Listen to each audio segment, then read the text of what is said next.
ઘણીવાર તડકામાં કાળી પડી ગયેલી જે સ્કિન છે, આપણે સજાવી હોય અને નિખાર લાવવો હોય, એ સમસ્યાને દૂર કરવી હોય તો એક સરસ મજાનો એક લોશન છે, એનું નામ મેં સ્કિન નિખાર લોશન રાખ્યું છે.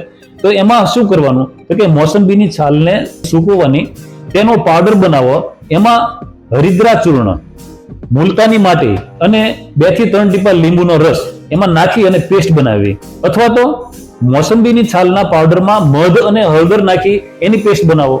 આમાંથી કોઈ પણ વસ્તુ તમે લો, એ અઠવાડિયામાં 2 વખત ચહેરા ઉપર લગાવી સુકાવા દઈ સાદા પાણીથી સાફ કરી લેવું. એ સિવાય આપણે ફુદીનાનું જ્યુસ અથવા સડેલા કેળા કે તેની છાલ શરીર ઉપર રગડીને કોમળ તાપમાં અડધો કલાક એની ઉપર આપણે બેસવાનું અને વાતાવરણના પાણીથી પછી એને સ્નાન કરી લેવાનું. અથવા શાવર લઈ રાફડાની માટી કે મુલતાની માટીનો લેપ લગાવો, પછી સૂર્યપ્રકાશમાં બેસવું. માટી સુકાયા પછી હુંફાળા પાણીથી સ્નાન કરવું.